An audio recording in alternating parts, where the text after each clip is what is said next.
Peta persaingan kandidat calon presiden menuju pemilu 2024 semakin sengit. Salib-menyalip elektabilitas satu tokoh dengan yang lain kian ketat. Dalam setahun terakhir, setidaknya 3 nama digadang-gadang sebagai kandidat terkuat capres. Ketiganya adalah Ganjar Pranowo, Prabowo Subianto, dan Anies Baswedan.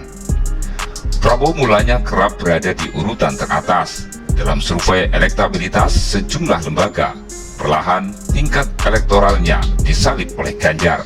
Belakangan nama Prabowo tergeser oleh Anies Baswedan. Temuan survei sejumlah lembaga memperlihatkan elektabilitas Ganjar dan Anies cenderung meningkat, sementara Prabowo perlahan mengalami penurunan.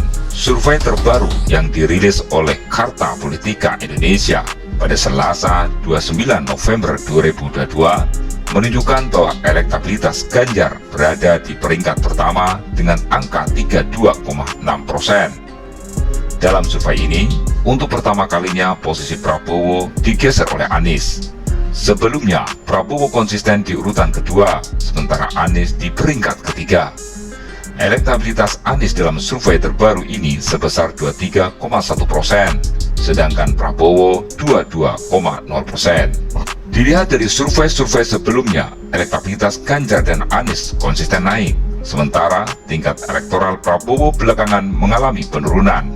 Menurut survei indikator, elektabilitas Ganjar fluktuatif namun tetap tinggi, sementara elektoral Anies belakangan melejit, sedangkan tingkat elektabilitas Prabowo terus mengalami penurunan dan kini berada di titik terendah dibandingkan survei-survei sebelumnya. Melihat tren ini, Direktur Eksekutif Carta Politika Yunarto Wijaya mengatakan persaingan kandidat capres ke depan bakal tereduksi menjadi 2 nama saja, yaitu Ganjar dan Anies. Bukan lagi berbicara mengenai 3 nama. Spekulasi saya ini akan mengerucut kepada Ganjar dan Anies, kata Yunarto. Meski sosok Prabowo masih banyak diminati, namun kata Yunarto, data menunjukkan bahwa nama Ganjar dan Anies lebih mendominasi di berbagai wilayah. Menurut Yunarto, situasi ini tak lepas dari sejarah pemilu presiden Pilpres 2014 dan 2019 yang menghadap-hadapkan Jokowi dengan Prabowo. Sosok Ganjar kini menjadi paling lekat dicitrakan sebagai penerus Jokowi.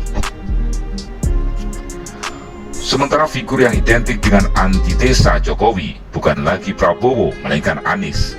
Oleh karenanya, tak heran jika kini dukungan publik mulai menguat ke Ganjar dan Anies. Kecenderungan penguasaan wilayah ini mulai mengerucut kepada 2 nama, kata Yunarto. Sementara Direktur Eksekutif Indikator Politik Indonesia, Burhanuddin Muftadi mengatakan, menurutnya elektabilitas Prabowo bisa jadi karena Ketua Umum Partai Gerindra itu tak banyak bersinggungan langsung dengan masyarakat. Sementara Ganjar merupakan Gubernur Jawa Tengah dan Anies mantan Gubernur DKI Jakarta, sehingga kerja-kerja mereka banyak bersentuhan langsung dengan rakyat.